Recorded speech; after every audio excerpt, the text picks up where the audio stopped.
Welcome back to another technical deep dive here in the debug zone. Today, we're tackling a big question and breaking it down with insights from other users. Hopefully, this clears up some misconceptions and helps you get the answer you need.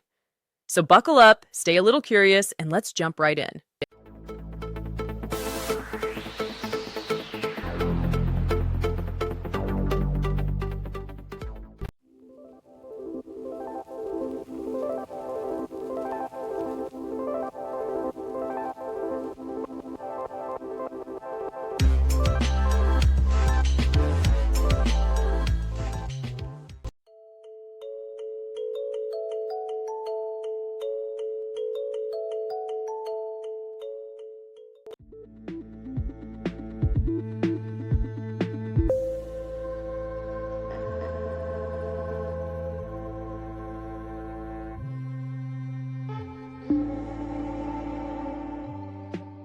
And that's a wrap.